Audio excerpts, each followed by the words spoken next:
Okay, so let us start another of Alan Robson's Grisly Tales.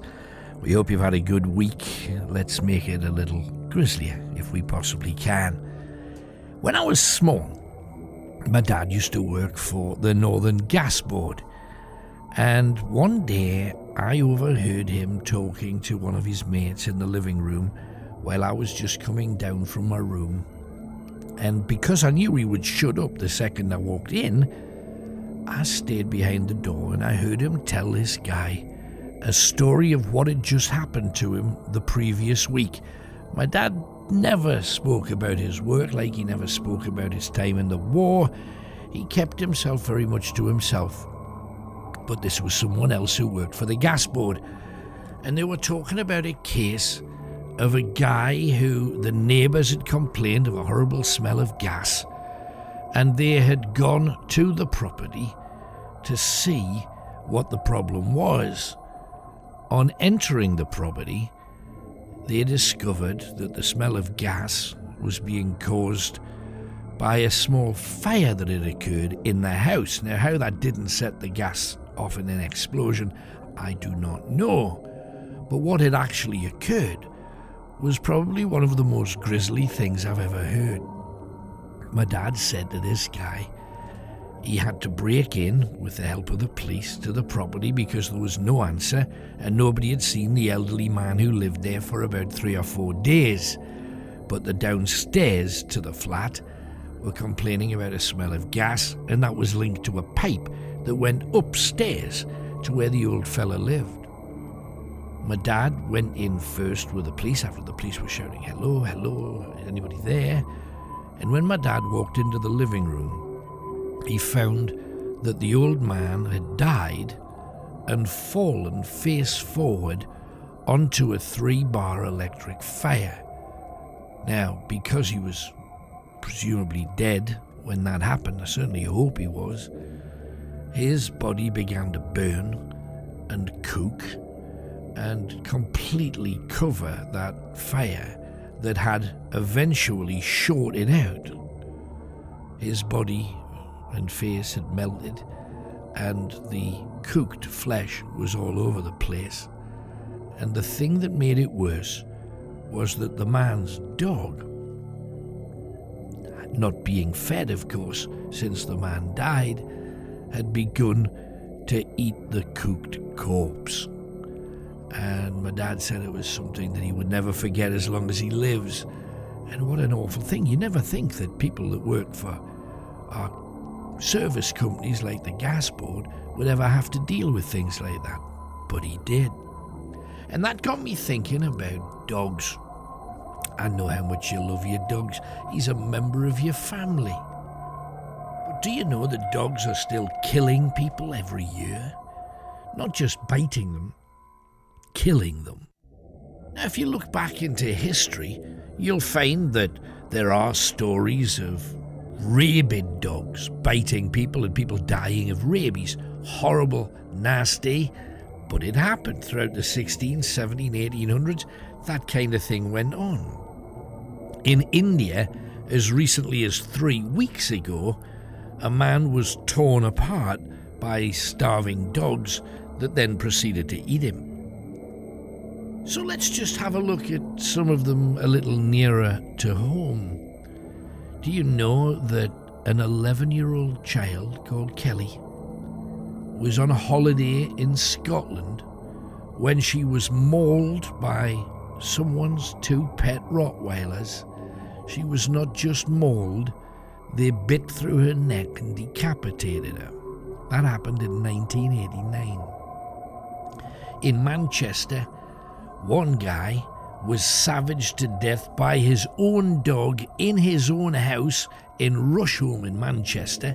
His name was William Roach, and his wife was trying to rescue him the whole time. The dog was not to be put off and killed him. Here in the northeast, a tragedy in Middlesbrough. A dog was being walked by 2 boys, aged 7 and 10, and it leapt at a snowman that was being built by the victim and his own friend, who was 8.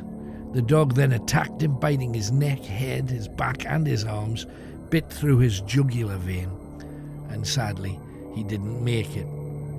A lot of people believe it was a pit bull, others called it a mastiff, but it was that type of dog. What a hellish way to go. Also around Christmas, an unnamed baby, aged only 1 month old, was killed in a dog attack literally 2 days before Christmas. A bull terrier savaged the month-old girl, and sadly she didn't make it either. Now, you think, but that would never happen. My dog would never do that kind of thing. And every dog owner says the same thing because they love their animals. They're soft as clarts, you hear people saying. And that may well be true for 99%.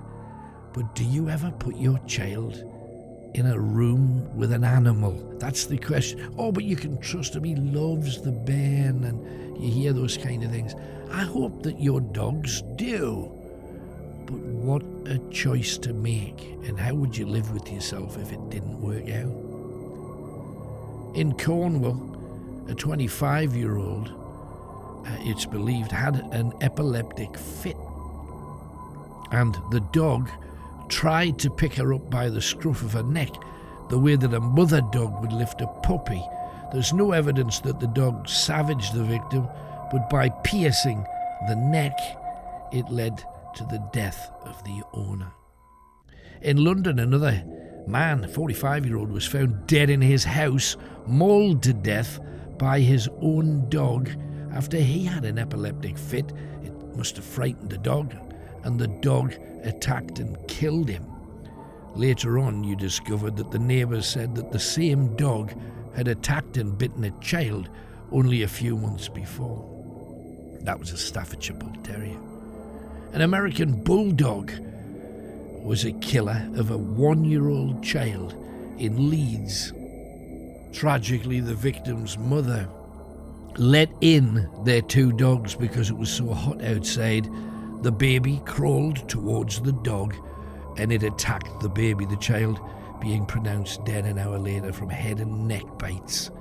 The dog had been a rescue animal. It was seized with the other dog and both were euthanized. Hell of a lesson to learn. In Leicester, also in England, a 5-month-old baby was attacked when a mother and her partner were moving furniture in the living quarters of a pub that they owned. The 2 guard dogs, both Rottweilers, were usually kept in a kennel on the pub's roof.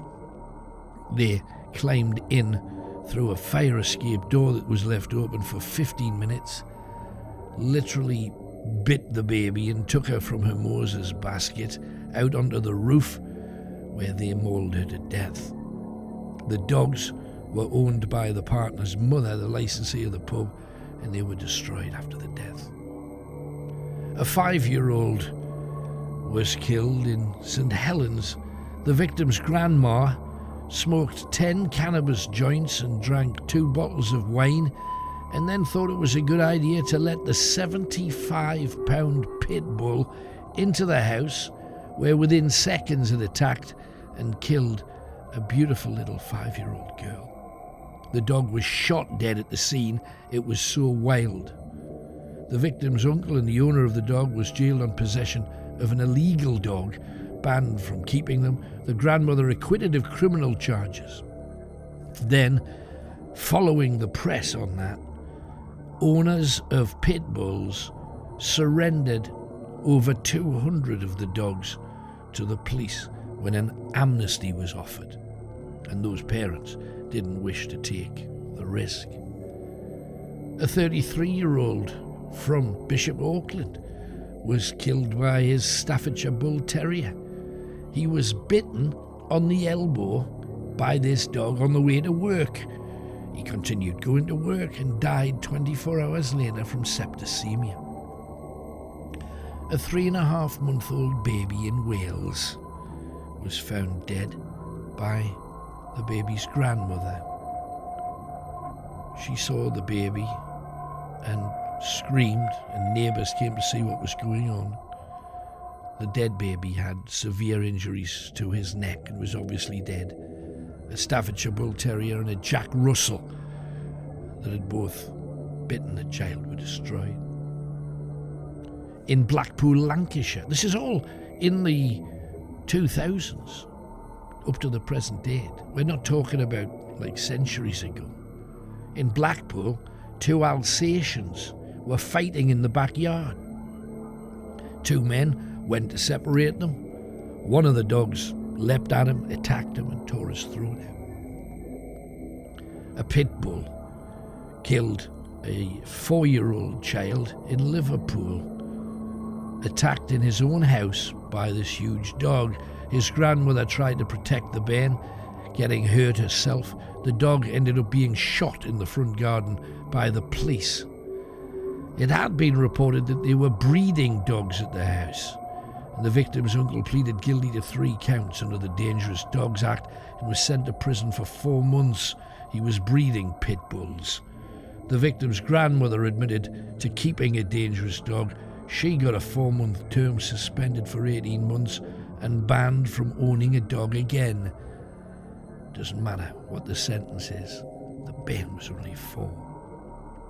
In West Sussex, an 18-month-old child was mauled by her uncle's dog, who walked in from the backyard. The grandmother saw it happen, wasn't strong enough to remove the American bulldog who'd lashed on to the child's head. The child died in hospital. A mastiff in Wallington in England. A woman attacked, 52-year-old, attacked and killed by the dog. She ended up with multiple injuries and suffered a hemorrhage to her head and neck. This 112-pound mastiff shot dead by police marksmen, and a pit bull puppy, one of the banned ones, was also seized and euthanized. The dog's owner had to complete 150 hours unpaid work and pay costs of over $3,000. Isn't it cheap, the price of a life? A pit bull in Brentford managed to escape from his own garden and got into another man's garden, an 83-year-old. When he tried to shoo the dog attacked him and he was knocked over, suffered a ruptured spleen, and the dog's owner was arrested on suspicion of manslaughter. 3 of his dogs were taken away and destroyed, all pit bulls. In Morden in London, a 71-year-old killed by 4 dogs, 2 Bordeaux bulldogs, an American bulldog and a mongrel. She was attacked and killed by her daughter's animals when she went in to feed them. Police ended up seizing 5 dogs and they were all destroyed. An 8-day-old baby just back from the hospital was attacked in his cot in 2012 by a Jack Russell, the smaller of the 2 family dogs. The neighbours said they were small but vicious, and they were both put to sleep.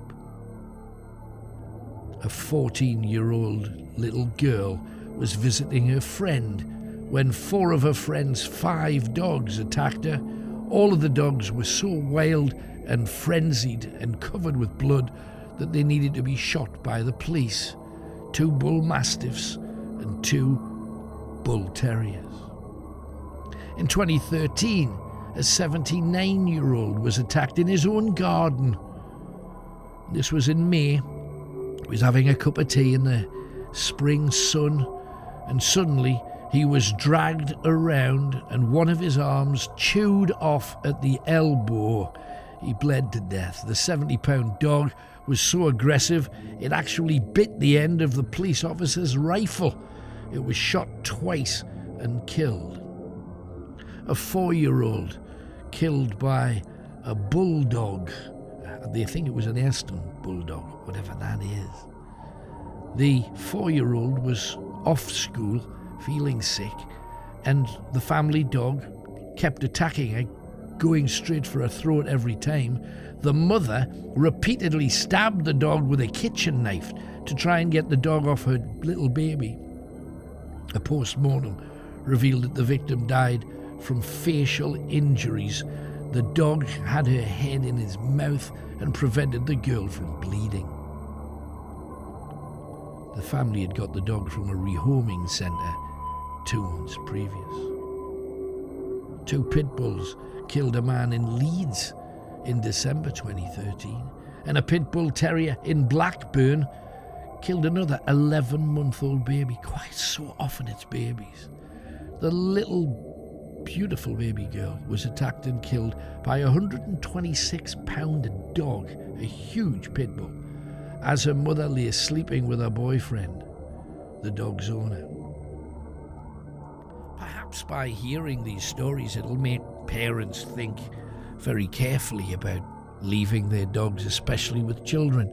In 2014, a 73-year-old in Middlesbrough was repeatedly bitten when the police let loose a police dog to try and find a suspected drug dealer who was on the run. The woman suffered multiple bites and a broken arm when the dog pulled her to the ground, and she had lung cancer at the time, and she died 4 days later. In Liverpool, a Staffordshire Bull Terrier killed a 43-year-old woman. She was found dead in her flat from multiple dog bites. An American pit bull took a 6-month-old little girl from Daventry in 2014. The dog, already banned in this country, broke free from its cage. The child had injuries to all 4 limbs and puncture wounds to her head and right the way through to her brain. The dog was put down on the scene. The mother and the grandmother were both sentenced for 2 years for owning a prohibited dog. An American bulldog killed a 64-year-old woman, biting her in the neck and face. It was her grandson's pet. Even a little terrier took a life in Sunderland. The victim's mum had been away at a family do and came home to find her little baby lying in a pool of blood. The father had fallen asleep drunk and was woke by the mother's screams. It was found that the child was mauled for up to 20 minutes at the family home, and the father was jailed for 21 months. The dog was destroyed, of course. A 22-year-old lost his life to a pit bull in Preston. And again, the gentleman was having an epileptic fit, and the dog jumped on him at that precise moment. In Cleatormoor in Cumbria, a 45-year-old passed out on his bed when his dog came in, grabbed him by the back of the neck, dragged him to the floor, mauled him about the neck. The victim had twice been bitten by the same dog, and the dog this time severed his carotid artery and jugular vein. The dog was tasered by police and later died. Back to Staffies. Another Staffordshire Bull Terrier killed a 52-year-old in Huddersfield. The victim and his smaller pet dog were attacked when his neighbour's 5-year-old Staffy got out of his pen. Now, the victim had already reported the family to the police before the fatal attack, saying that it was a very vicious dog, yet he was not listened to. The dog's owner was jailed for 10 years when he was convicted of owning a dangerous dog out of control. A 3-year-old lost his life to an American bulldog. Well, they're not sure really whether it was that or a pit bull or a mastiff, but it was that type of animal. He was pushed to the ground by the rescue dog and attacked, and he didn't make it to the hospital. A Staffordshire Bull Terrier killed a 4-month-old baby. The victim's mum was with her 2 children, the 4-month-old and his 22-month-old brother, and was talking to somebody on her phone when the dog attacked the children. The mother knew that her youngest was already dead and tried to save her older child. The mother was able to get the dog out into the conservatory and barricade the door. The dog was owned by her sister and brother-in-law for 4 years and was a perfect animal. Had never been vicious at all. Another rescue Staffy. 2017, another Staffy killed a 41-year-old gentleman, killed in his own home by the animal he'd rescued. And another Staffordshire killed in 2017, a 41-year-old attacked and killed a man after he'd had an epileptic fit. He had serious injuries to his face and neck, his larynx was crushed, and cocaine and morphine were found in the dog's urine. A 10-year-old was killed in Britain in 2017 in County Antrim. The victim was killed by his own pet dog. 2 Staffordshire Bull Terriers claimed the life of a 2-month-old in Cambridgeshire. The victim was attacked by his parents' animals and suffered horrific injuries. The victim died in hospital weeks later. Both dogs were taken, of course. A bulldog cross killed a 10-year-old in Cornwall in 2019. He was attacked and killed when he was left alone with the dog in a caravan at a holiday park. The child's mother and the dog's owner had left the caravan to go for a drink. The dog's owner was arrested on suspicion of manslaughter and having a dog dangerously out of control. The blood-soaked woman had left the area by begging for taxi or train fare, pretending she was a victim of domestic violence. In Preston, a mongrel took the life of a 55-year-old lady. She was bitten on the hand and neck, trying to break up a fight between her pet dog and a loose dog. She was taken to hospital and died of sepsis. In September 2019, in Widnes, a 44-year-old woman was just suddenly pounced on and mauled by 2 American bulldogs. The victim was only 8 stone, unable to fight them off. The neighbours heard her screams from the victim's 2 daughters. Neighbours forced their way into the victim's house and tried to distract the dogs by throwing bricks and tools at them. The dogs would not come away from the body, and the police had to shoot them. In September 2020, a 12-day-old baby was attacked by a dog and died in hospital from its injuries. We must look after babies, especially where dogs are concerned. That's a hellish, awful, grisly set of statistics, and all checkable. Dogs that kill in Britain. Yes, I know they're man's best friend, occasionally woman's too, but just be careful. I would hate you and your family to ever be a statistic. So let's try and change the subject to something else that I'll give you a complex about. Air travel. Now, I happen to love it. I've been on board a plane once when it dropped 8 feet and everybody walking down the aisle literally hit the ceiling and fell to the floor, and all of the overhead lockers spilled out. Terrifying. It does make you realise how completely out of control you are when you're sitting in a tin box sailing through the sky. But I'm going to tell you about TWA Flight 800. It is one of the great mysteries, and we love a mystery. I think one of the biggest unspoken fear of pretty much every air traveller is that the aeroplane that you're in will crash. You don't want to think about it. You never watch one of those air crash movies nights leading up to you travelling. A lot of people are blasé about air travel, but few escape a second or two's fear during a flight when you hear that clunk. Usually it's the wheels going up or coming down, but there's always a split second when you wonder, is this going to be it? Now, this fear was realised for the passengers and crew of TWA Flight 800, and that was way back on the 17th of July back in 1996. Pretty much just like every flight you've ever been on, the journey began this time leaving New York's Kennedy Airport on its way to Paris in France to experience all of that ooh-la-la. A Boeing 747 was up in the sky. It was making its way clearly.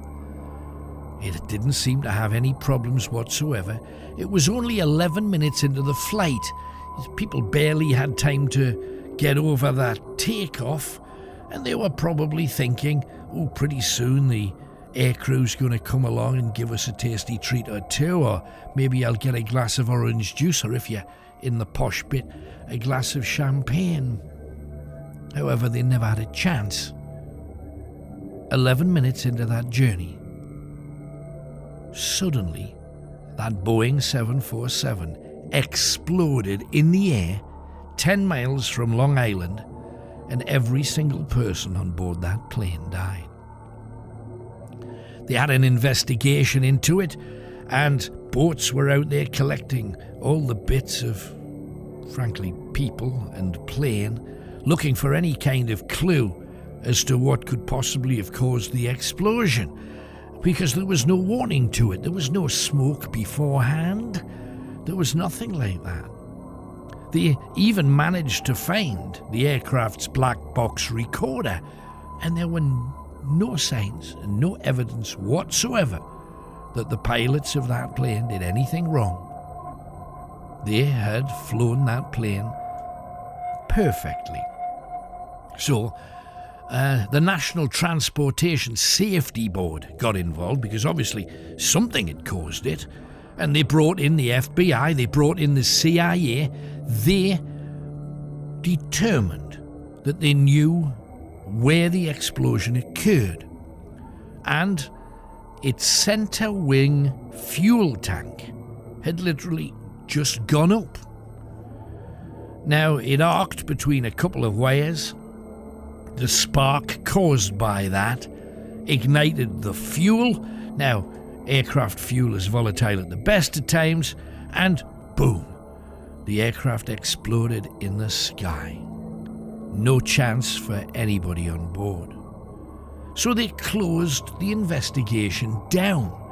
But lots and lots of people, a lot of aircraft engineers said, that's impossible, because if that was going to happen once, it'll happen again, because nothing's been done to prevent it.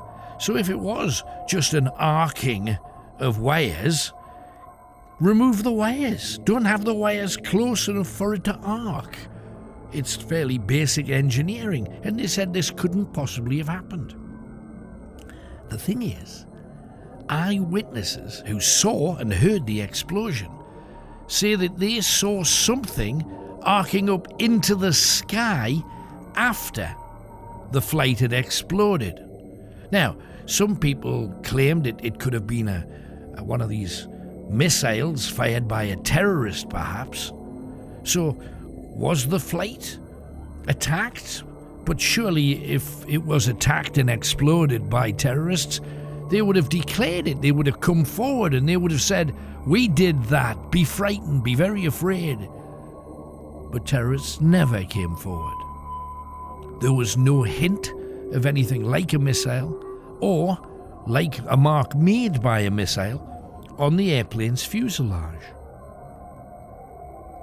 Some people said maybe it was fired by the American military. Now, the case is closed, according to the American government. They're not saying anything. But a lot of people think that somebody on board that plane needed taking out, and it cost the lives of every other person on board. There was no investigation, it was never looked into, and that remains the case today. And there's a lot of little puzzles that need solving. Dr. Vernon Gross was on that safety board who took a look into this, and he says that he sticks by the official explanation for the crash. But on hearing all of these theories, and on hearing particularly what aircraft engineers had to say, he changed his mind. And he admitted that he thought there was a cover-up. He even pointed his finger at government organisations like the FBI because it had tried to suppress eyewitnesses who came forward to claim that they saw a missile hit Flight 800. Now, if somebody says they've seen that, how do you suppress it? Well, they put pressure on the family. They threatened the man's job. They threatened that he could be arrested if he said anything about it. But the guy clearly claimed that he saw a missile take out the flight. So, if it was a missile, who could it be? Well, let's cover terrorists. The idea of terrorists shooting a rocket from a building or whatever, this is almost certainly not the case. Now, there was plenty different terrorist groups about. There always is. ISIS, Al-Qaeda, and a full range of others. And we already know what they've done with aeroplanes in the past. But this was 96. This was before all of that. Most people, even though they'll say it could have been, genuinely think it's more likely that the American government did it. Now, they have admitted that they were practicing maneuvers, including the firing of missiles off the southeast coast of Long Island. Now, the area where the missiles were being fired were 30 miles away from where the aircraft exploded. Now, you could say, but that's close enough for a missile. Now, the first report of the accident, ironically, came from the Pentagon, which in itself is a pretty scary and suspicious thing. How did they know about it before people under the plane hearing the explosion? So, that was quickly silenced and taken from the news and forgotten about, but it happened. The airspace in that neck of the woods had loads of military aircraft that night. Now, that doesn't mean anything other than there was a lot of government aircraft about. But why? A photograph was taken, and it was shown in one of the Parisian newspapers, and that photograph shows a missile in the sky at the time the plane exploded. It's a clear view of an object with an exhaust at one end travelling forward.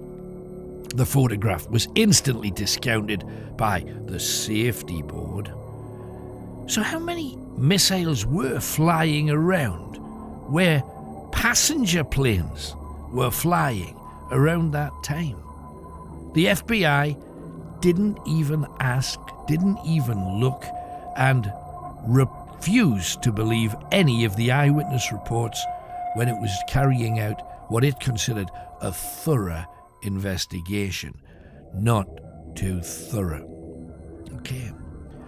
Let's take it to the conspiracy theory area. We talk governments. How about black operations, the dark side of the military?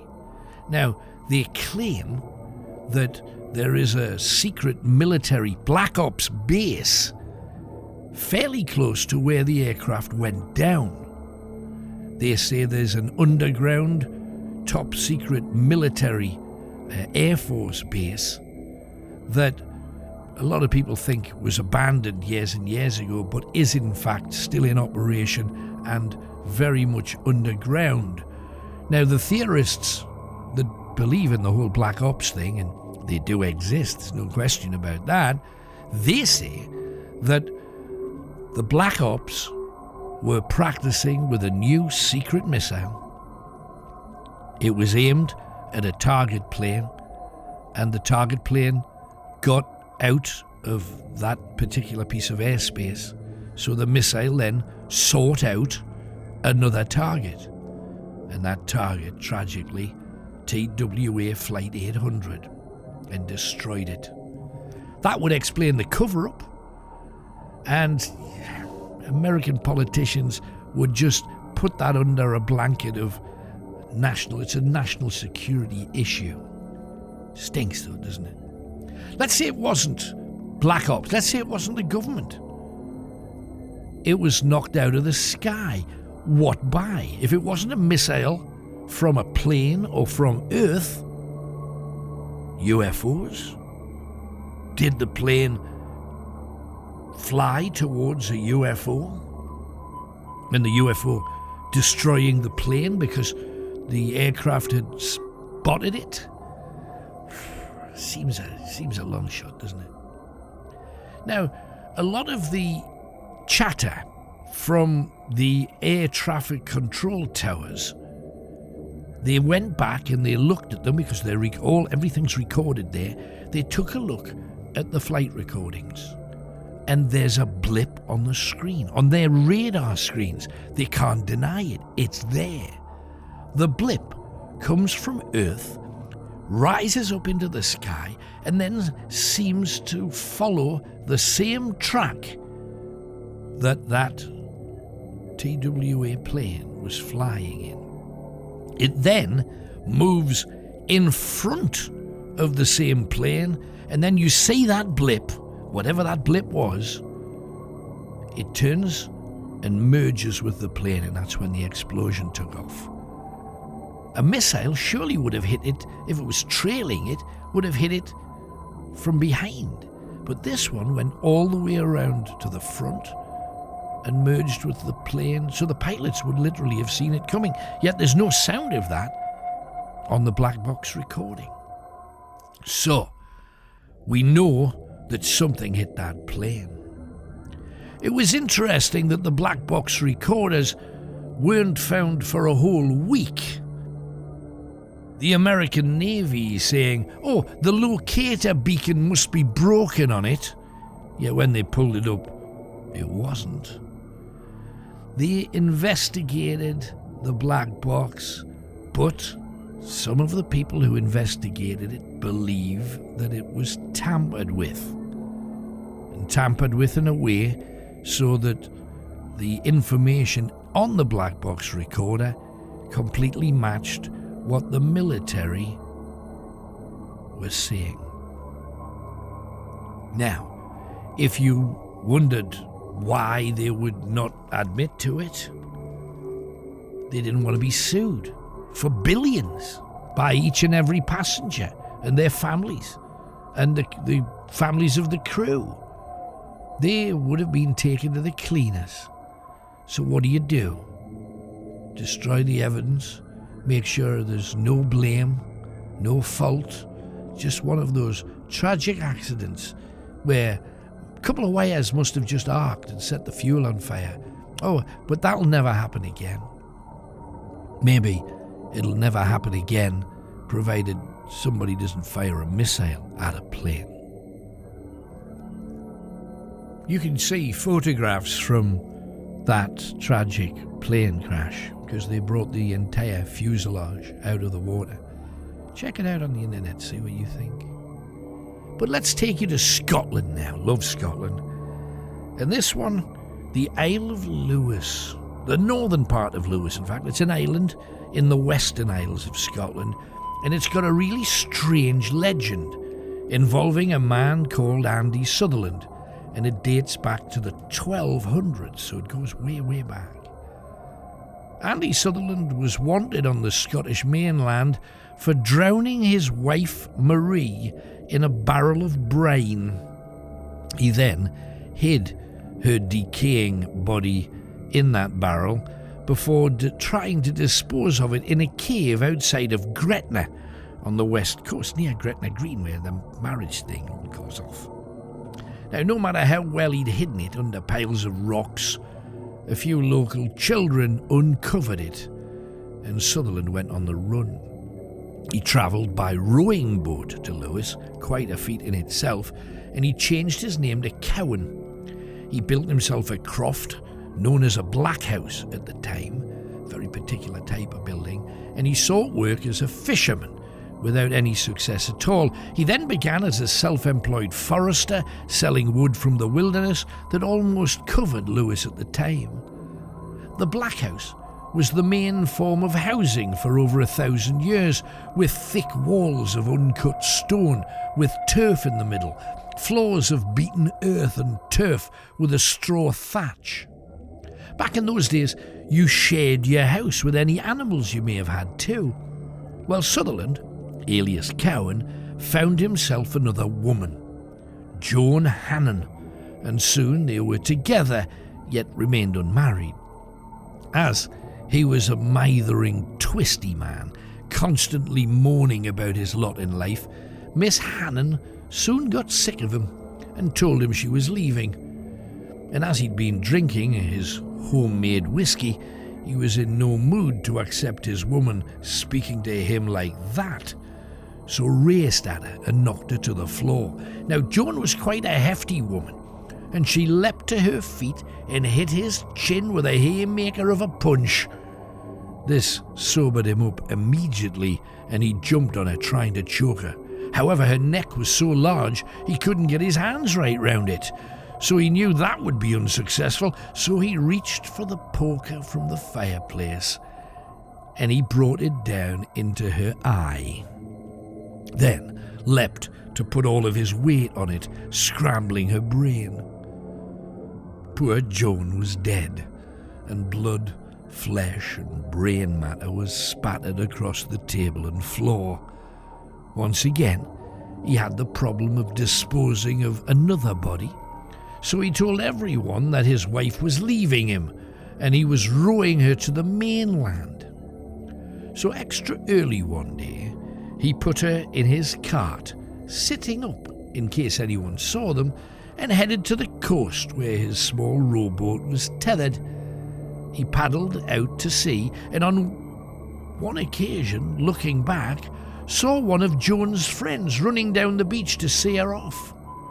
Without a flicker, he lifted up one of her arms, but it was in rigor and actually snapped it. Even so, he held up that arm and waved back at the woman, who was about 900 yards away.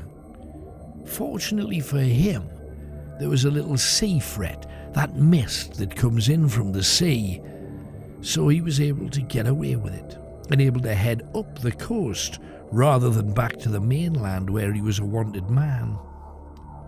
He landed in a small bay beyond where Tulster is now, dragging the stiff body of his wife out of the boat inland, where the ground is very wet and boggy.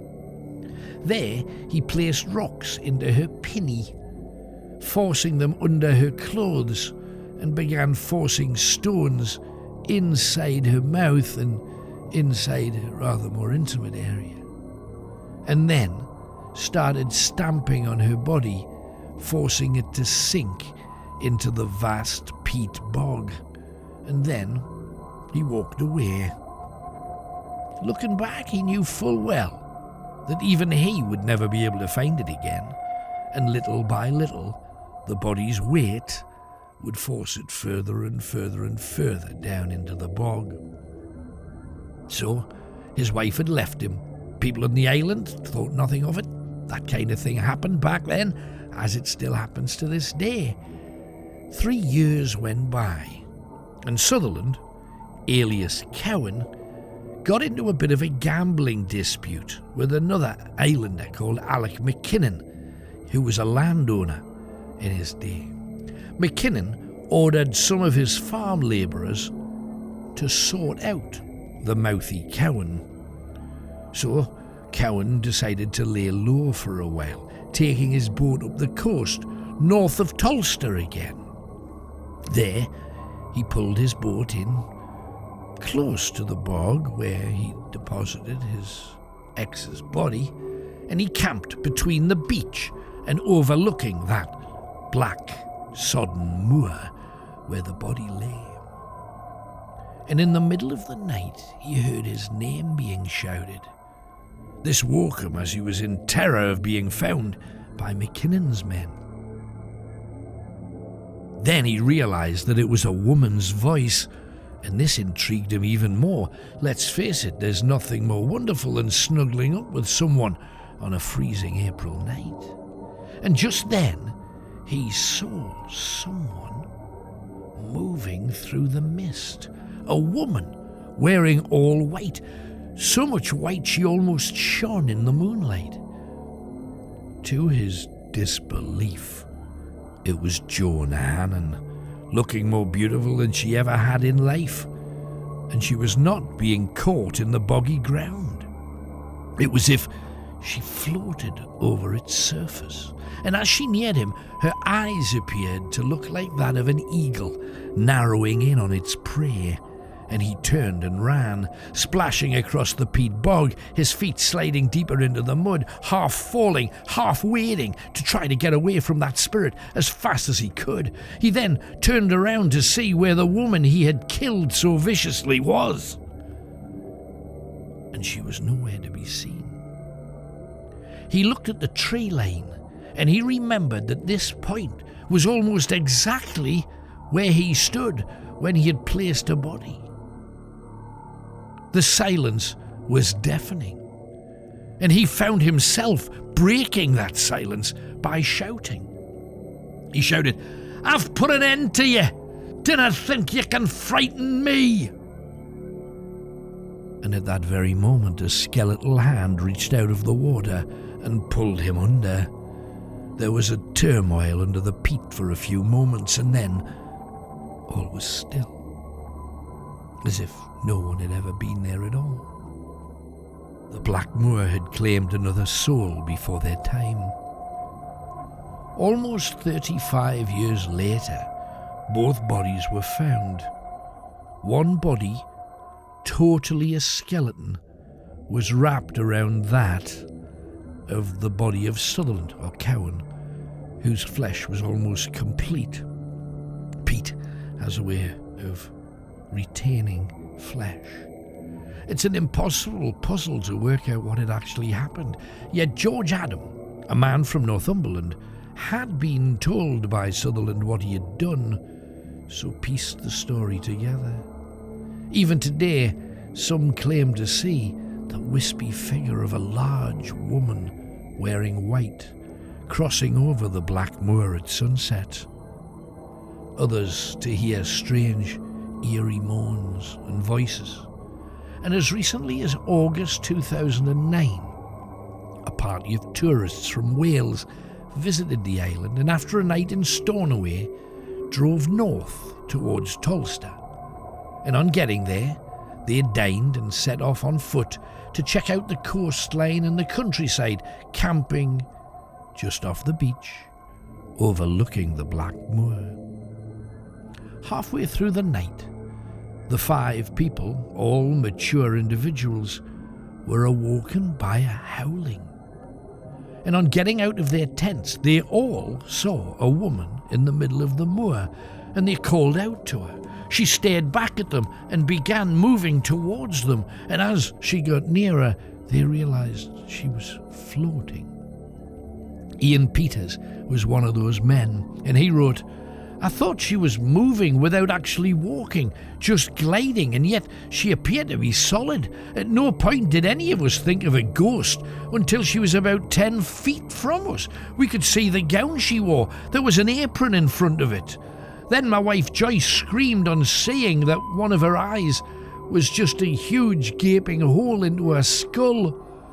At that moment, when I thought I was just about to have a heart attack, the figure just disappeared.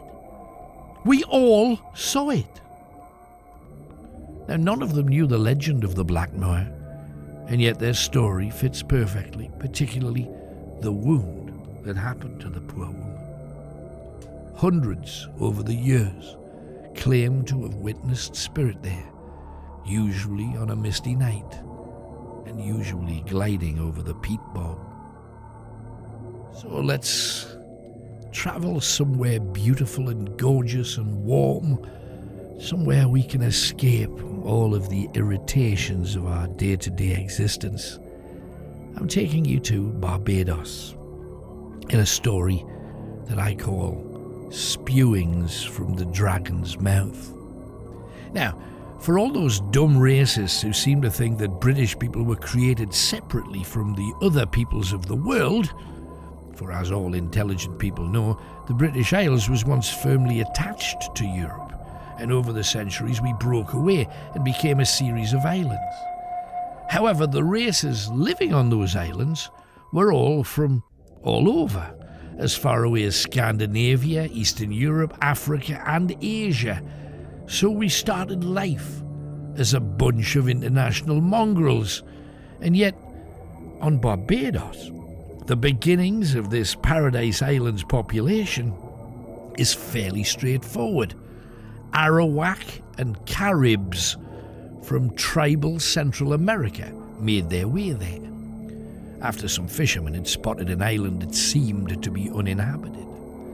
What made this journey implausible yet tremendously courageous is that Bahan, people of Barbados, Bahan DNA has proven that many islanders have an incredibly fascinating background.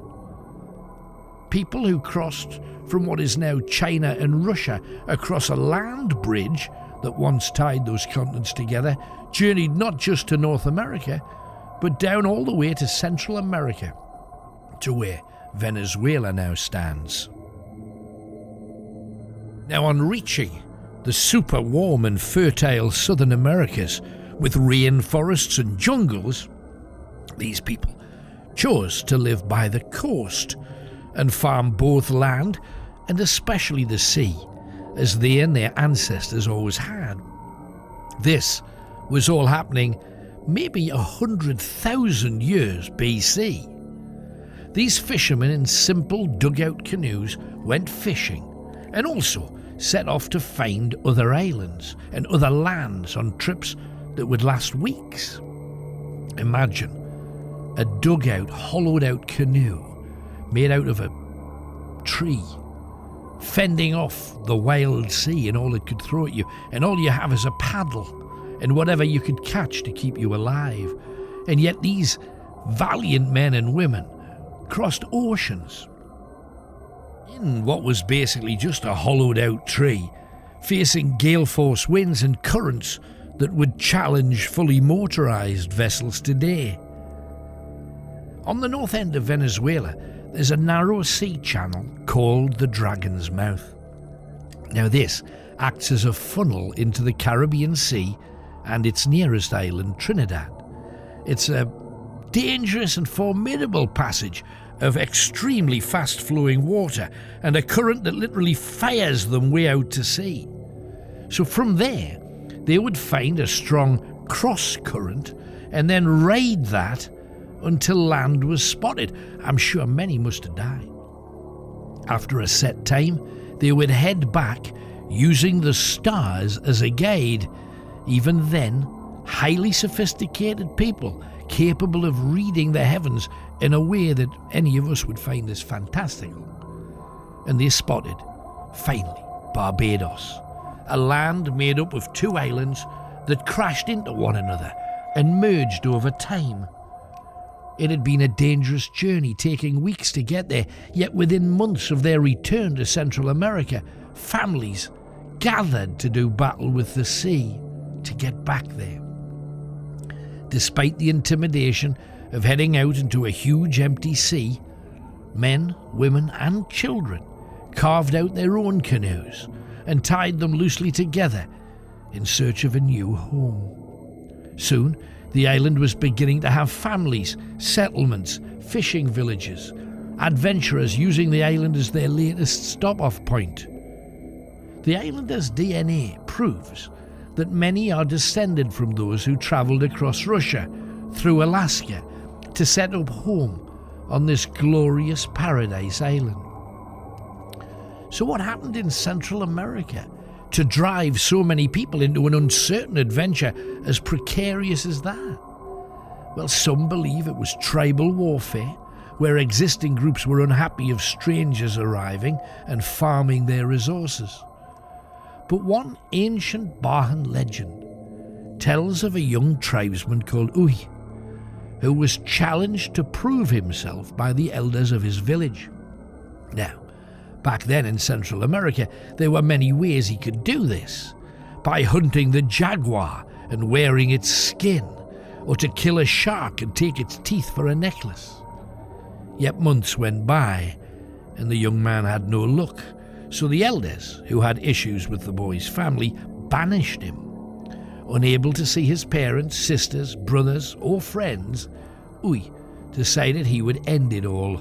He would get into his canoe and paddle far out to sea, sacrificing himself for the shame that he had brought upon his family and ancestors. Yet, after a few days, there was a storm, and that storm drove him up onto a strange beach, believed to be the south of Barbados. He was stunned with how beautiful it was. Orangey-smelling flowers, birds of every colour, and fruit waiting to be picked from almost every tree. He made the land into his home, believing that he would live and die alone, for that is what nature had chosen. Fate. One day, he was up to his knees in the water, spearing some of the huge fish that swam right up the coast, and he felt so lonely. And that night he asked the powers of the universe to give him someone, anyone to talk to. He was losing his mind, talking away to himself, singing old tribal songs, dancing for no apparent reason. As anyone will tell you, prayers usually aren't answered. Yet this morning, as he washed himself, he noticed something on the horizon. There were about 30 canoes carrying over 60 people to the island. That spewing from the dragon's mouth had brought a new beginning to an island that's now the envy of the world. They built up the grand beginnings of the island and yet left barely a trace. These peaceful fisherfolk left only a few fragments of shells that they used as tools, utensils, refuse pits full of ancient excreta, and burial places. Yet the island's first inhabitant was an exile. Many others living there would be brought under very different circumstances. But how lucky was he? He ended up with a family and created a sophisticated society that was the birth of the beautiful island of Barbados.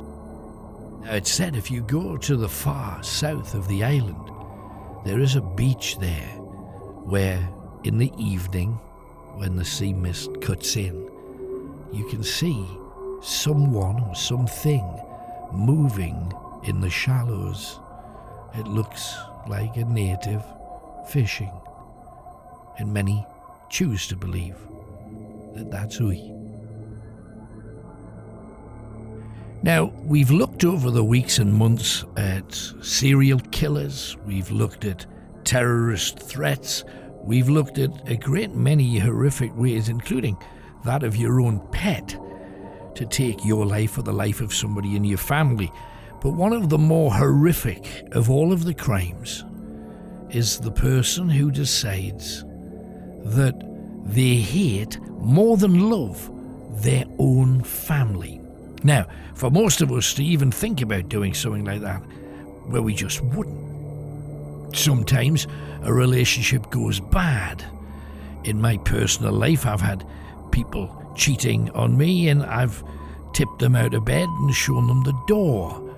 But that didn't even then make me feel like picking up a spade and hitting them.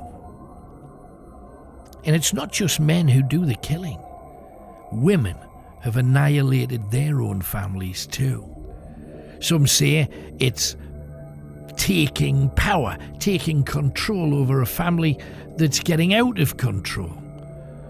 Well, there are certain key characteristics from someone who's more likely to wipe out their family. They're more likely to be Caucasian. Over half of them are aged in their 30s. It's usually a father, son, or brother of the victim. Sometimes it's a combination. Most of the children of people who kill their families are often too young even to go to school.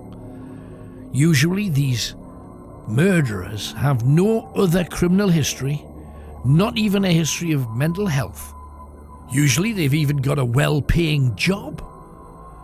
When it comes to geography, those people who live further away from city centres tend to be more likely to do it. The death is nearly always carried out in a violent manner. It's very rarely tablets, it's usually gunshots, car crashes, knives, hammers. It's a disgusting choice they make. The killer will also have an escape planned in advance, and more often than not, a life insurance policy on his wife or his family or both. It's a tiny percentage that are women. Usually the things that start an attack is when they're kicked out of the family home, they're threatened with separation, infidelity, cheating, a failure to be able to see their own children. On some occasions they'll do it so they can leave their family behind and start afresh with a new woman or man. Sometimes it's to hide financial problems, they're gambling or spending too much on another woman. On other occasions there's a new pregnancy they can't afford. On some occasions it's not even being mentioned in a family will, and the vast majority of people who kill their family will try and kill themselves afterwards. Now, there are certain types of annihilator, if we can call them that.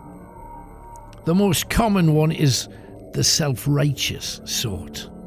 They blame their partner for the breakdown of the family. They're usually quite dramatic and loud, and they will carry out murders usually on dates that are important to the family. Sometimes paranoia is involved. He's willing to kill his children because he thinks he's going to lose custody of his children to his wife. Horrifically, he will call his wife as he is killing the children so they can hear their distress. Robert Farquharson killed his 3 sons on Father's Day by driving his son in a car at high speed and crashing it into a dam after his wife left him. There's the disappointed annihilator. These are people who think that a member of their family has stepped out of line, whatever their line is. A child maybe has come out as gay. That cuts against some people's religious beliefs. Religion is usually a route to death, murder, mayhem and unpleasantness. Honour killings, horrific damn things. They have no place in a civilized society, and yet there is no such thing as honourably killing your own son or daughter. Muhammad Riaz killed his entire family by setting fire to the family home. And why?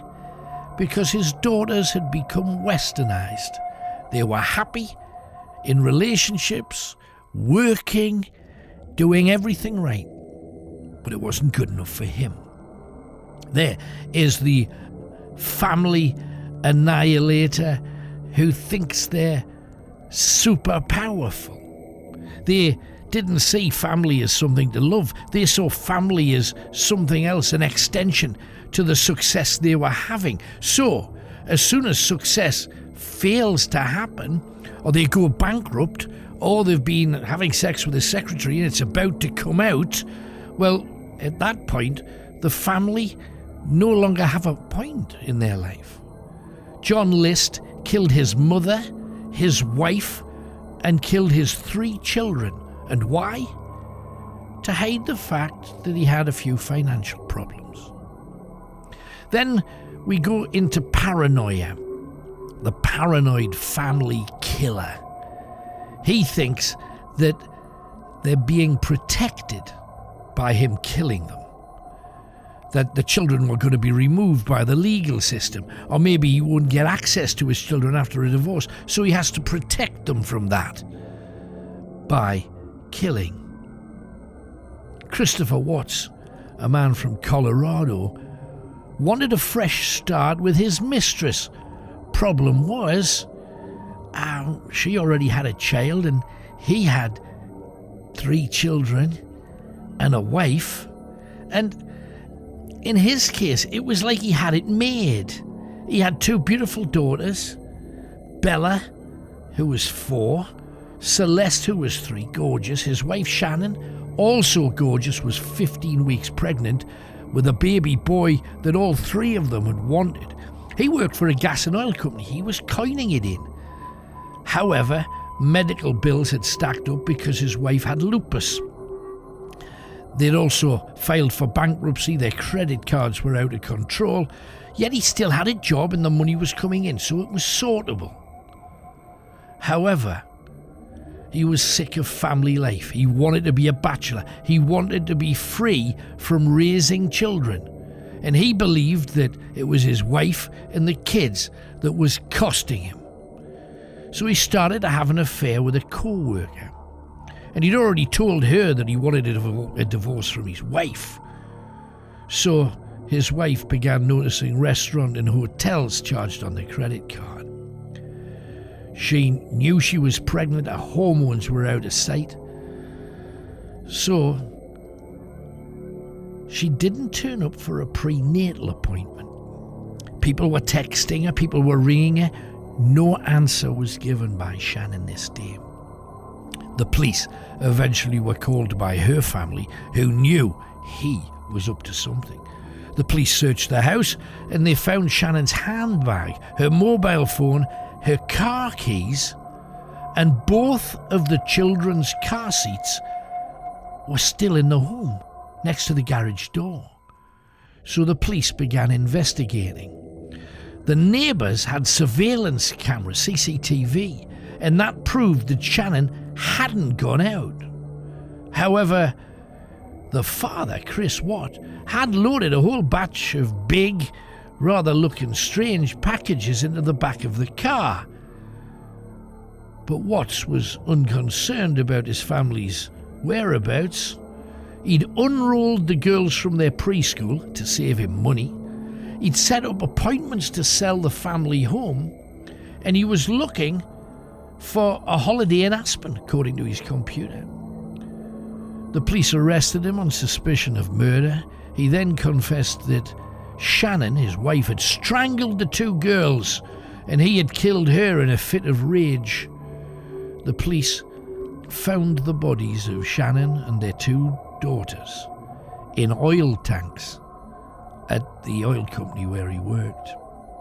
He admitted to killing 3 of his family members and his unborn son Nico.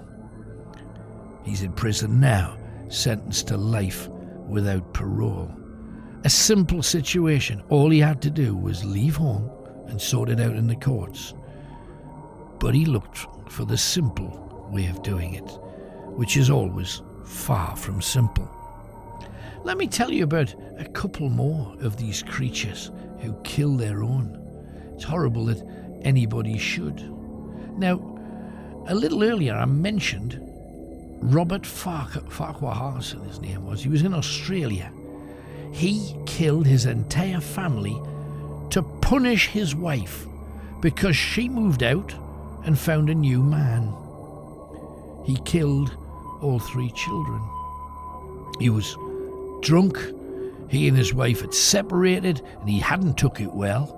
He was given some antidepressants. He saw psychologists. But as soon as she, Cindy, found a new guy, that was it. She was living with him in his house with his sons. They were even driving his car. And all he had was a crappy little Commodore. How could she dare do something like that? In his eyes, he got nothing. He wanted revenge. He wanted her to pay. So he waited until Father's Day. And he did what the rest of us hopefully think is totally unthinkable. He had his children for that day. He was due to take them back to Cindy, but he didn't get there. Instead, he drove his car with his 3 sons strapped into the back into a cold, deep, freezing dam. He then swam out while they're still tied in. He flagged down the first car he could find, and instead of calling the police or the ambulance, all this creature could do was want to see Cindy. The driver dropped him off at his ex-wife Cindy's home. He knocked on the door, and when she came and answered it, the very first thing he said was, "I've killed the kids." Cindy and her partner flew over to the dam, tried to save the boys. It was too late. The car was craned out of the water. 2 a.m. the following day, all of the boys still inside the vehicle. Although Jai, the eldest son, had got out of his seatbelt, it's believed he tried to get his brothers out of the car. Robert told the police he had a coughing fit and blacked out. That's why the car ended up in the dam. However, he completely forgot that a few months earlier he told one of his friends that he intended to kill his children to get back at his wife. Farquhar Harrison is in prison with a 33-year minimum. Horrific. So let's see if you can understand these horrific animals. Going to take you to Australia again. Now, the reason he killed his family, 3 of them, was because she was pregnant and he didn't want the burden of an additional child. And a lot of people say it was also to hide the fact that he was sexually abusing his own daughter. Now, you may well find yourself a partner. How well do you really know them? Can you really ever trust them with your children? Oh, it's a heck of a thing. John Sharp and his wife had been rowing a lot, too much lately. She was pregnant with their second child. He didn't seem to care about the baby. He always talked as if he didn't want it, like it was a mistake. He didn't even attend the ultrasound.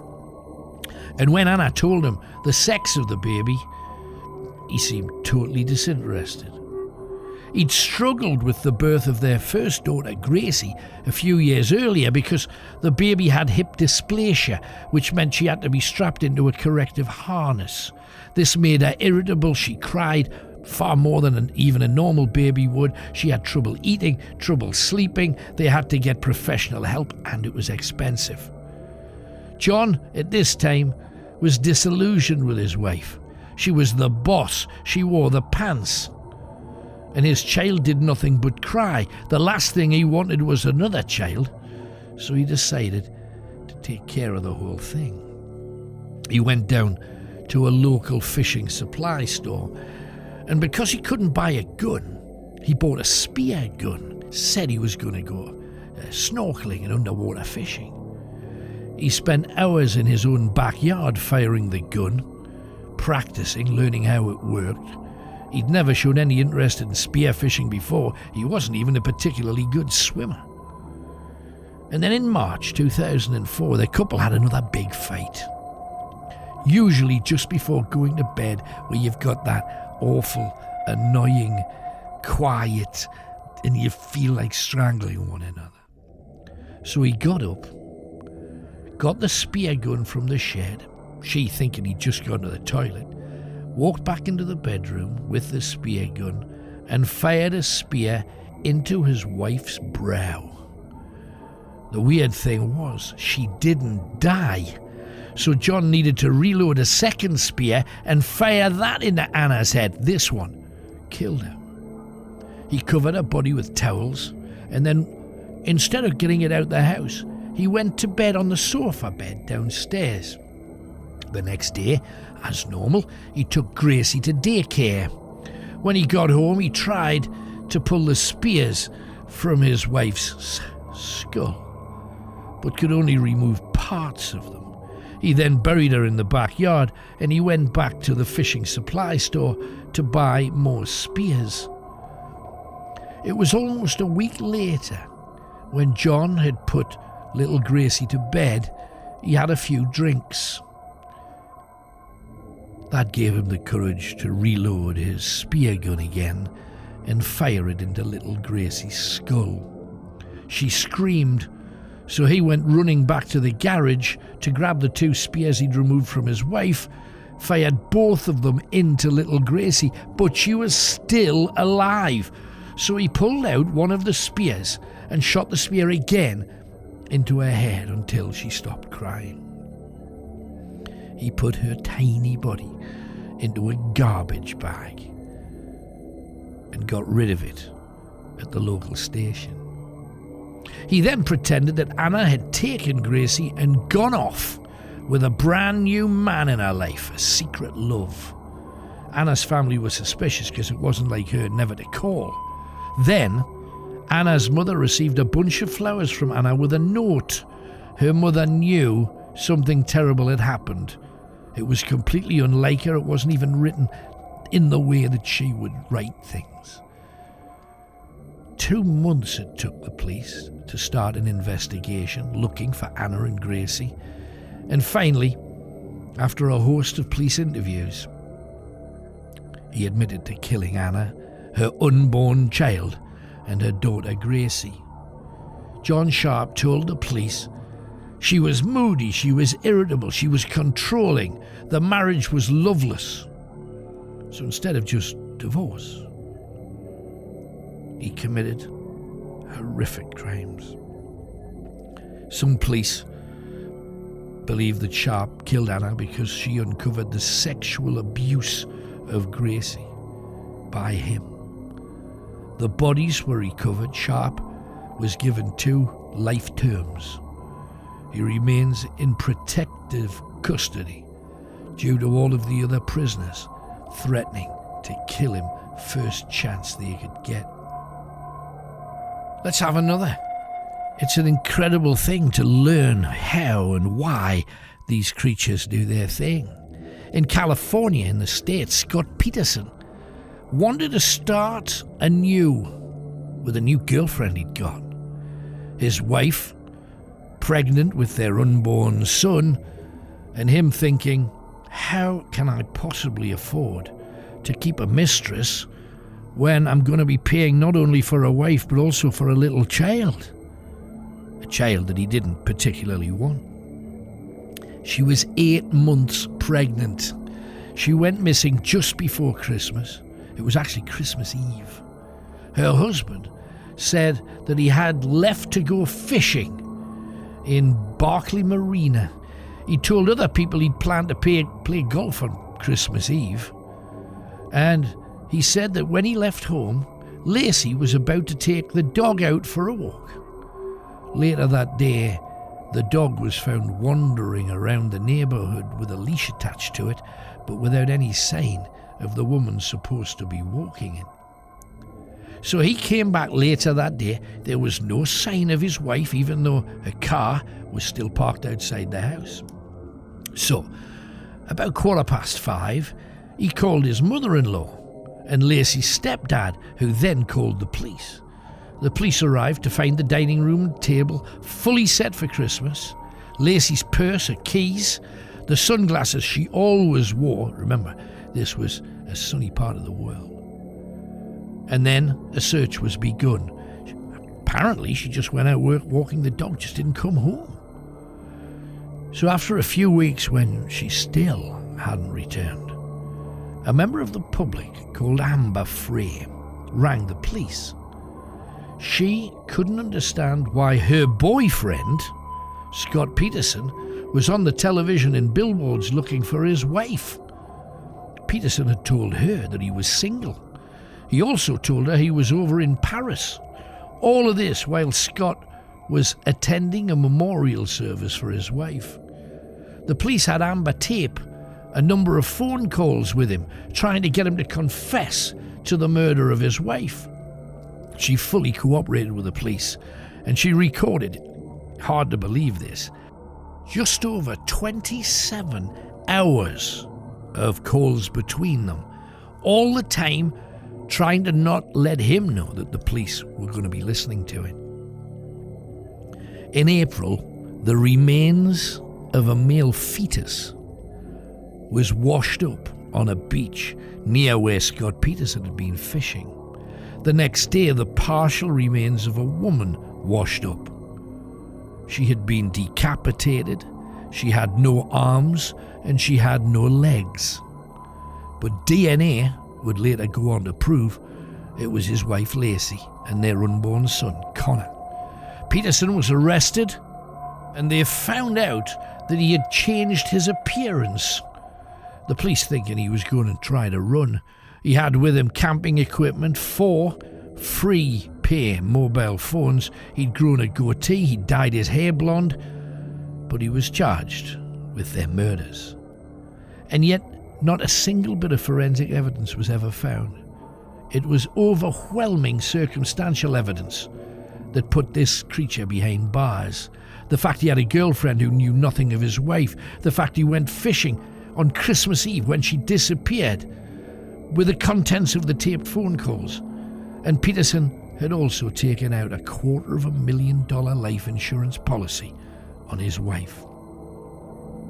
The prosecution said the plain reason for their murders was that they had increased debt, the pressure of a new child to come, and a man just wanted to, frankly, sleep with other women. And that cost 3 human beings their life. I'm going to give you one more sickening individual, and then I'm going to leave this because it's a nasty, dirty group of grisly bastards. Going over to New Jersey in the United States, 5 people killed. A man called John List. To look at this guy, suits, glasses, office worker, solid, friendly neighbour, no threat to anybody. He lived with his wife and 3 children. He was a lab tech. He was an accountant. He had a master's degree in accountancy. And he was even vice president and controller at a local bank. And this gave him the chance to live in palatial splendour, as his family lived in a 19-room Victorian mansion in the poshest part of town. Helen, John's wife, had been a long-term alcoholic. And when they moved, John's mother, Alma, moved in because she needed additional care, and he trusted his drunken wife to do that. The more that life went on with this strange mixture living in their house, the more John realised this is not what he wanted. He came back from a job he didn't particularly like, even though it was well paid, and on the 9th of November in 1971, he walked in. His wife was sitting at the table.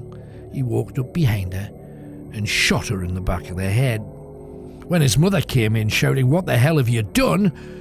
he shot her through the eye. She fell onto the kitchen floor. When 2 of his children came home from school, he shot each of them in the back of the head as they were putting down their packs. John made himself a little bit of food, his family lying all around him, and he went to work, where he closed his bank account, and he also closed the account of his mother. And that night he had one son, his eldest, John Jr., and he had a football match at his school. So he went to the school, supported him, cheered him on through the game. He had a reasonable match. And once he drove his son home, he got into the hall where the boys saw bodies lying on the floor. He turned around to ask his father what had happened, and he got shot repeatedly in the chest and face. The bodies were all dragged into the ballroom of this huge palatial mansion, except for the body of his own mum, who he dragged up to the attic. He'd written a letter to the local church because he was a very religious person. He explained that he'd seen far too much evil in the world, and he'd killed his family to save their souls. He then went down into the house and he removed every photograph from it. He cleaned up the whole crime scene, he used the highest quality chemicals, and then he disappeared. He left. The bodies of the family weren't found until a month later, And this was due to the fact that John had stopped the milk, stopped the newspapers. He told the kids' school they were going away for an extended period of time. The neighbours eventually called the police when they noticed that the lights in the mansion had been left on day and night and there was no sign of movement anywhere. The police found John's car at the airport car park in New York, JFK. There was no sign of John, no sign of him for 18 years. John had changed his name. He completely changed how he looked. He was no longer a spectacled man in a suit. He was in jumpers and wild longish hair. He'd married another woman and he'd settled in Virginia. When the story of this character appeared on a TV show called America's Most Wanted, this was in 1989, 18 years later, a neighbour recognised a cartoon drawing of John because they adjusted his photograph to make it look like he might have long hair or he might have a beard. And a neighbour thought that one of these cartoons looked a bit like the bloke next door. When the police came and asked for his fingerprints, it proved his true identity. So, he was taken to court. He said the pressure of having a drunken wife, a wife with alcoholism, had led to financial difficulties and the risk of losing his prestigious job at the bank. All of this had contributed to the murders he'd committed. All this to hide the fact he was unemployed, to hide the fact that his amazing job had come to an end. For a number of weeks, he'd been going out as if he was going to work, and he just spent the whole day at the local railway station because he couldn't afford to buy a ticket. His wife, Helen, had also contracted syphilis from her first husband. She had pretended to be pregnant to trick him into marriage. All of this he told the police. He also said that this untreated syphilis had turned his attractive wife into a tatty, unkempt, paranoid recluse. However, the court psychiatrist did admit that John List had an obsessive personality disorder, but even so, he was convicted of 5 counts of first-degree murder, and he died in prison aged 82, and he bloody deserved to. Again, thank you to anybody who may well have bought Grisly Tales from Northumbria out on Northern Heritage Press, on Amazon, all the usual places. For those of you that have got back to me and let me know how much you enjoy it, I'm very happy to hear that, and hopefully you can get out very soon and go and check out some of these amazing places. There will be more to come.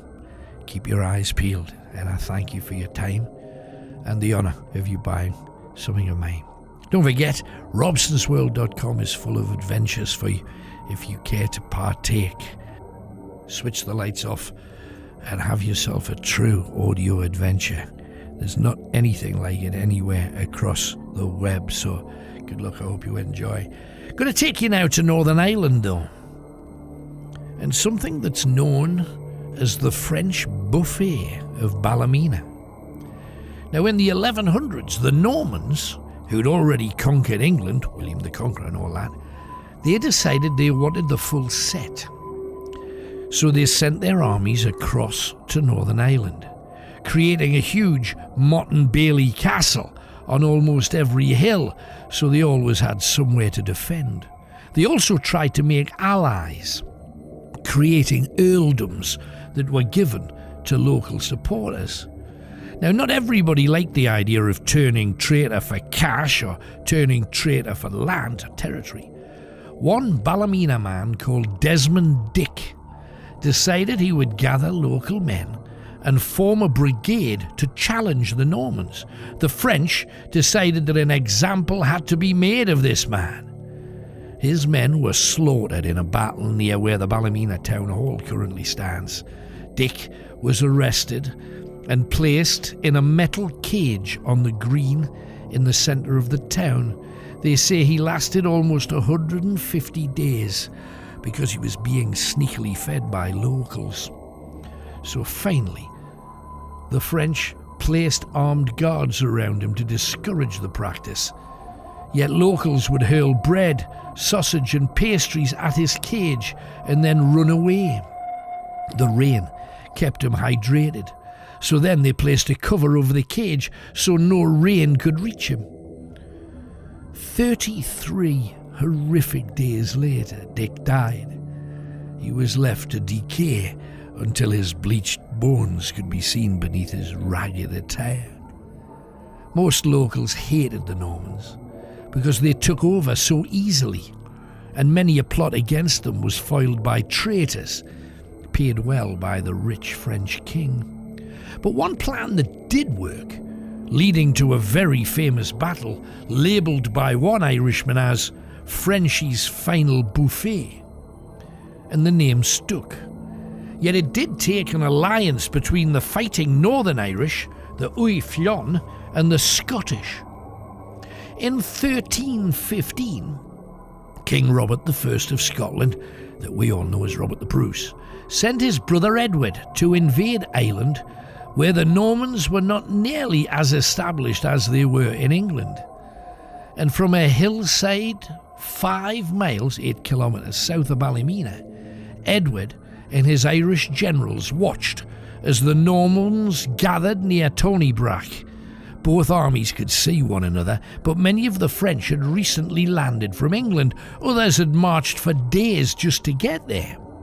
So instead of taking up defensive positions, the French, thinking they had plenty of time before there would be a battle, began laying out food and drink for their men to enjoy, and they had plenty of it. Tables as far as the eye could see. It was the ultimate buffet. The French, in bright uniforms gleaming in the sun from a distance, must have looked like they were on the perfect picnic. Yet, the fact they didn't bother to chase away the enemy gave the Scots and the Irish the chance to dig in, this Celtic union, to create protection for their archers.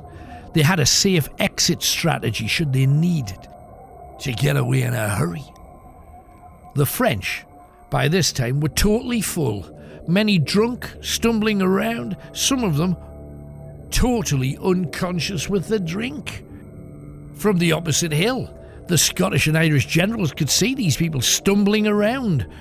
The last thing the French expected was a wave of horsemen to ride down the hill right through all of them, hacking off heads, impaling men on their spears. They darted in, shocking the French amidst their feeding frenzy, and many mounted horses racing behind them. And on getting over the hill, fighting was heard, to be followed by an intense silence. Then the Normans ordered their troops, many just wanting to lie down after such a feast rather than a fully fledged battle, but ordered them to march up the hill. And once again they did, without a single arrow being fired in anger against them.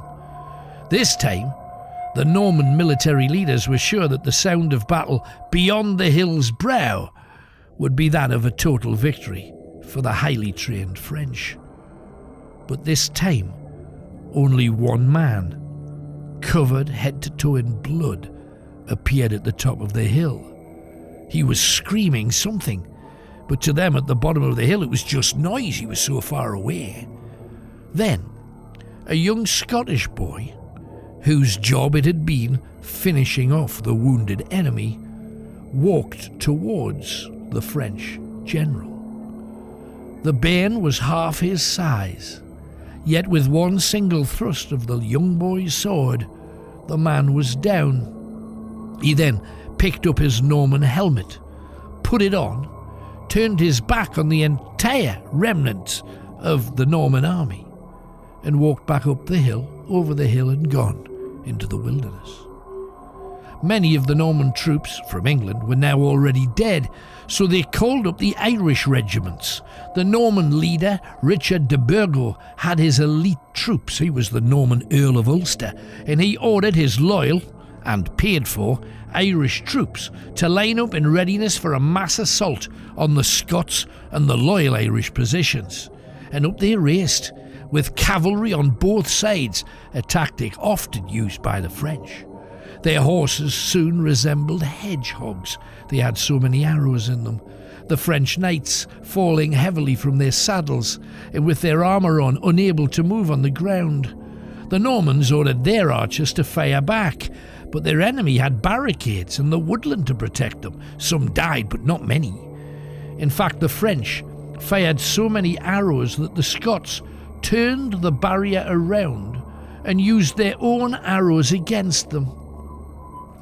At a predetermined moment, once the French archers had been silenced, the Scottish and loyal Irish cavalry took to the field, followed by the whooping and roaring of their foot troops. King Edward right in front, following a trend begun by William Wallace and creating an incredible bond between himself and his men. One Irish witness reported, "The clash of steel on steel chilled my veins as blood spewed across the battlefield. Then the second wave of Scots appeared from nowhere as the French began to realise that they had one chance, and that was to run. Yet the Irish in their ranks turned upon them like the weasels that they were. They cut down their allied Normans like wheat." Realising that the Irish paid troops had changed sides mid-battle, gave the invaders more heart. They raced into the surrendering French ranks and showed little, if any, mercy. Edward had conquered a Norman force, almost 3 times the size of his, by clever tactics. Then, as the Scottish and Irish flags replaced the French tricolour, Edward shouted, "Well, my boys, you have done us Celts proud this day, and it appears our guests have prepared a fine meal for us to enjoy." So the buffet that had been spread out for the French remained there, with flagons of ale and wine, chicken, boar, deer, quail, sweetmeats of every kind. They ordered the captured French doctors and cooks to look after their wounded men, and ordered the Irish traitors to face the Scottish royal Prince Edward. And he asked them, "Why did you join the Normans against your own people?" Their spokesman, a guy called Guilfoyle, said, "We took the invaders' money so we could look after our villages and keep our wives and children safe. We never gave them our loyalty. We were waiting for our chance to force them out. We killed not one of our brothers in the field." Edward knew that an example had to be made, but was reluctant to make it out of Guilfoyle, who appeared sincere. Yet being cosy with your neighbour's enemy was not to be encouraged. Edward said that 4 leaders had to be brought forward, and the loyal Irish had to decide to kill or forgive. Now, the local Irish knew these fellow tribesmen well and had been disgusted that they had lined up against them. Yet during the battle they saw that these fellow Irishmen had turned against the French, saving many, many lives. One militia leader called Monaghan stood up and said, "We shall take 1 small finger from each, for they fought alongside us this day, surrounded by the invaders." 4 pinkies were cut off, they were bandaged up, and the people of Ballymena, the Irish of all sorts, and the Scots enjoyed a final French buffet. Now, it wasn't that long ago that I told you a story based in the heart of the northeast at Jarrow, and I've actually got another one from Jarrow for you today. The year was 794, 60 years since the death of St. Bede. Now, a lot of stories were beginning to come out about priests abusing their position, breaking their own rules about being celibate, keeping church money as their own, abusing children, and building up private fortunes. That was in 794. It could have been in the news yesterday, because it still goes on. It was then that Jarrow became a target for one of the earliest ever Viking raids. In fact, they set fire to Biskop's monastery, not realising that the priests all had huge mansion houses with far more gold and silver than they would ever place in a humble monastery. So pickings were poor, and these rather young-looking Vikings sought to flee. Yet there was a vicious North Sea storm that had caused an enormous swell that hurtled along the river, smashing 2 Viking longships into matchwood. The leader, who was a young man of barely 20, was captured. The rest of the surviving Danes who had managed to make it to the shore were hacked, stabbed and cudgeled to death. They weren't Christians, so no mercy was given. Now there's a legend from Copenhagen that tells of a Viking raid when the leading Viking family sent their eldest child on a raid to Britannia. The whole idea was to give these young Vikings a chance to prove themselves. This adventure had failed miserably when neither longship had returned. Only the story that the son of Harald Nohair, an early tribal leader, had been executed. What was worse is that he was not allowed to have his sword in his hand, so he would never enter their version of heaven, the great halls of Valhalla. The young Viking had been forced to kneel down, and a huge man had brought an axe down into the centre of his skull, cleaving his head into 2. Now this legend circled for almost 80 years. When a warrior approached their leader, Harold Fairhair, Nohair's great-grandson, declaring that revenge needed to be delivered to Jarrow. And for the next 10 years, from 875 AD, Jarrow was a major target for continuous attacks. The first, a major sacking of the monastery, 3 priests killed, 47 of their servants, and countless numbers of locals, as hordes of Vikings poured into the town. Many of the priests' fabulous villas were raided too, giving up more treasures than the churches ever did. The church continued to suggest priests were poor, but this was far from the case. The Vikings called their rich homes treasure houses, so full of gold and silver they were. Often money was given to the churches and monasteries to defend them. Instead of hiring troops to protect them, the priests pocketed the money. Therefore, the Vikings knew that all of their targets in the Jarrow area were easy pickings and undefended. Now, according to the Danish legend, the priests had gathered all of their children in a wooden hall near the Bede monastery. Inside, 3 nuns trying to keep the 50 or so children quiet in hope that the dark old building would be missed in the furore. Instead, one of the Viking leaders, called Mort Swain, saw children hiding there and got his men to surround it. Now, decades earlier, the youth of the Vikings, were massacred by the people of Jarrow, causing distress and misery in many Danish homes. Now, they would make sure that the Jarrow folk suffered in the same way. They set fire to the building by pouring pitch on all 4 of the outside walls.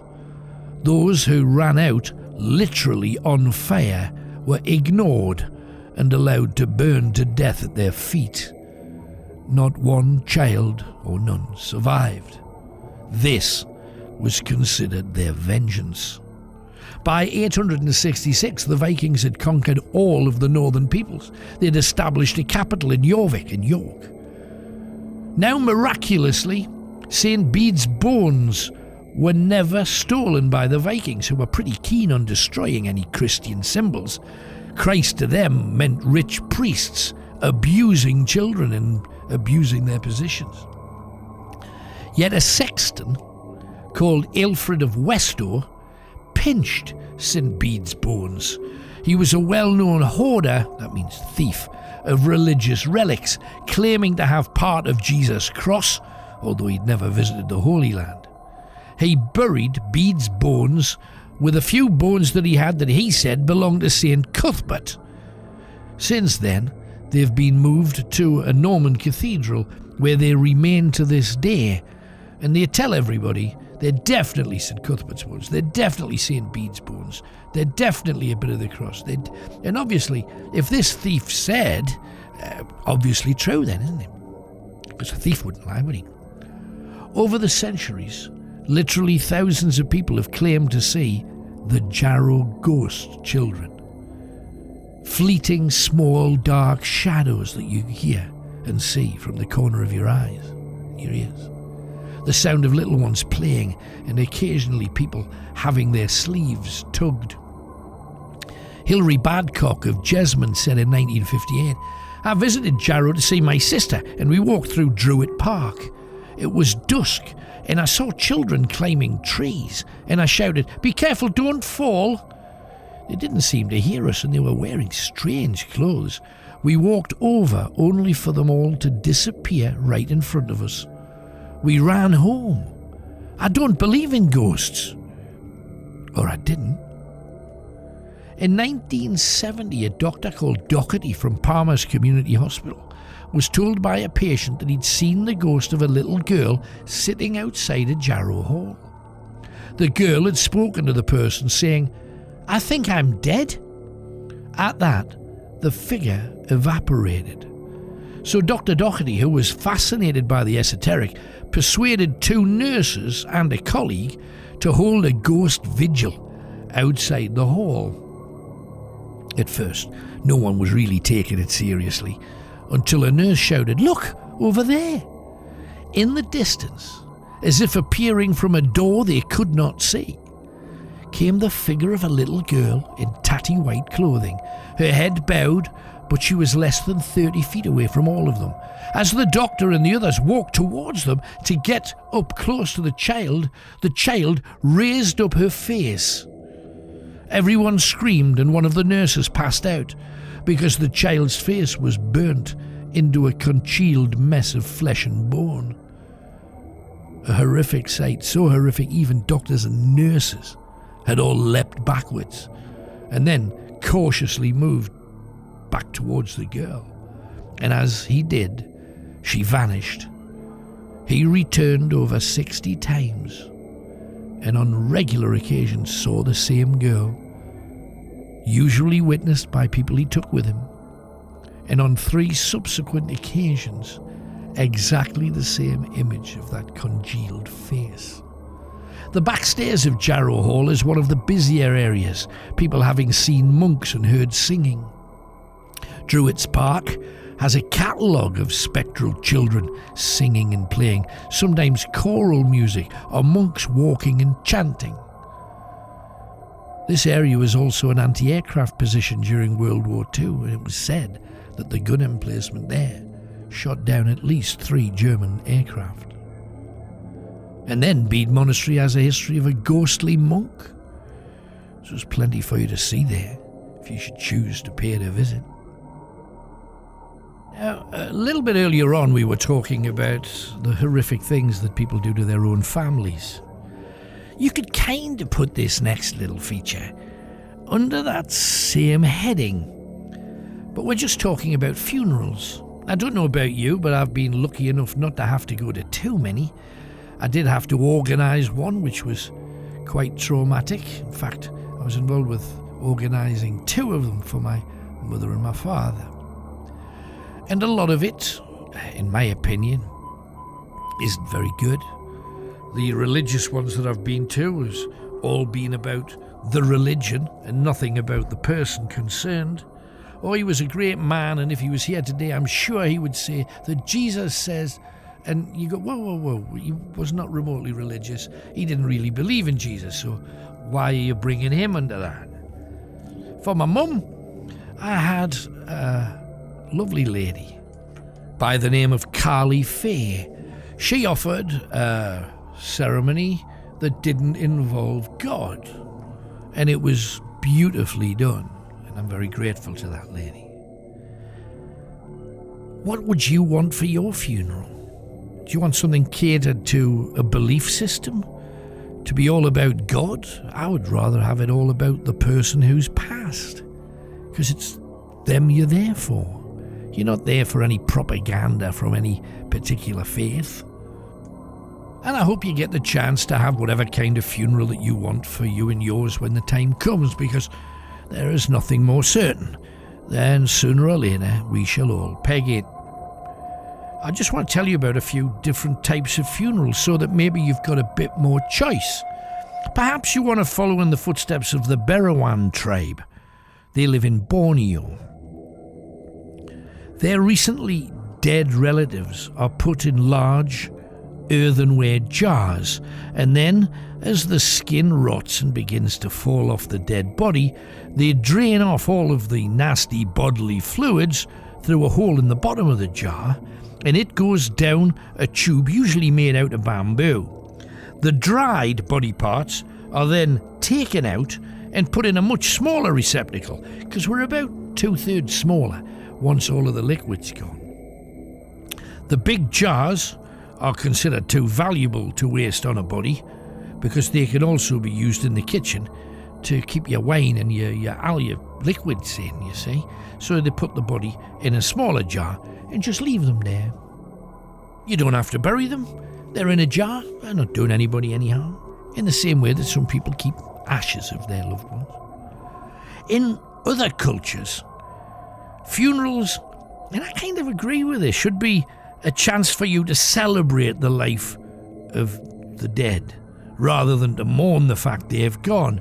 But the most extreme way of doing this is by the Nyakayusa people in Africa, where all of the younger tribesmen and women have to go down to the cemetery and have sex on the grave of the person who's just died. This is considered a great tribute. Let's go to South America. The Javaro people there, they bury their women and their children under the floorboards of their house. The dead men are placed in a sitting position in the hut, where the corpse and the hut are then set ablaze, but not until the man has died. Because everybody knows in old-fashioned culture, the Bible and all those old books, it's always the men who are the bosses. And I know they shouldn't be, but that's just how it is. Don't kill the messenger. Now, whenever an Indonesian tribesman from the Mambai tribe dies, the body is put in a chair in the family house. All of the relatives sit around and watch the body rot for as long as they can put up with the smell. And in some parts of Indonesia, the widow of the dead had to rub fluids from her decomposing and rotting flesh onto her own naked body. And until 2 months have gone by, she has to keep the dead body in the house with her. Not even Febreze is going to get the smell out of that cooch. Going back to Indonesia now, the Irian Jaya people have a lot of power. And if you're a powerful person in Indonesia, you have to have a completely different way of being buried.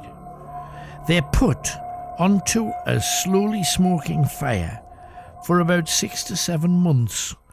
Then their dead bodies, once they have been completely burnt, cooked in fact, they're hung from the eaves of their own house, and from that position they can keep an eye on the rest of the family in the family home, and they stay there until the other members of that household die. In Fiji, it was once a done thing to strangle the wife of any powerful warrior who died. They had to be strangled or buried alive with their dead husband. They used to do that in New Guinea as well, where the widow would actively request strangulation so she could go with her husband on his trip into the next world. Cracker. Aborigines in Australia, they used to cut themselves at funerals as a mark of respect for the dead, and the widows would burn their breasts, arms and legs with firebrands.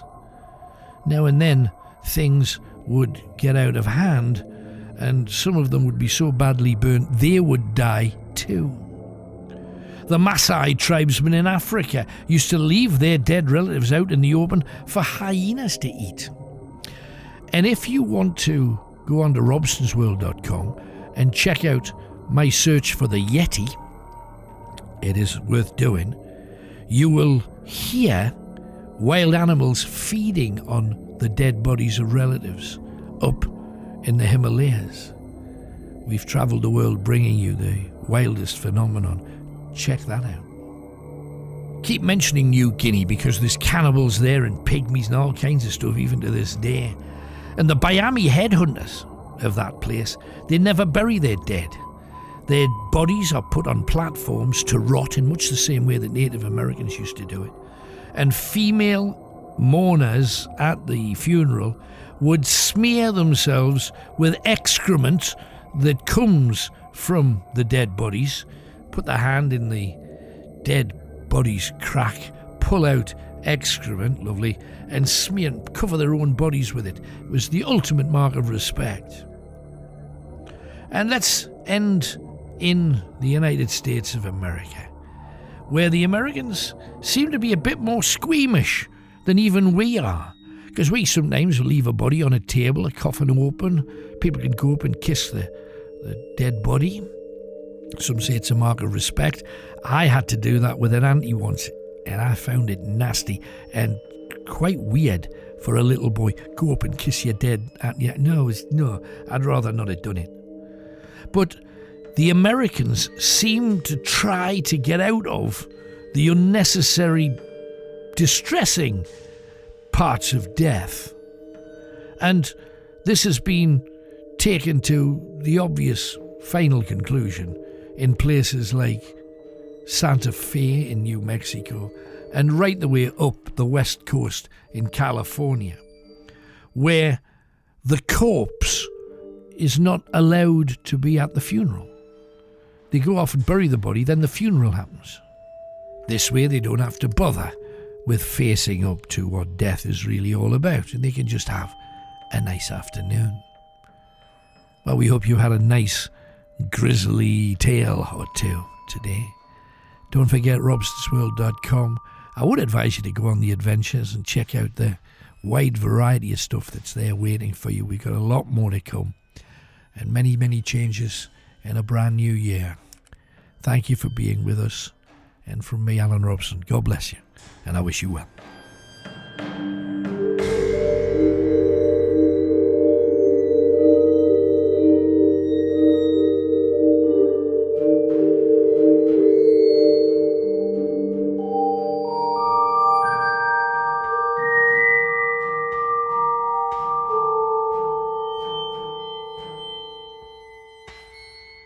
Mm-hmm.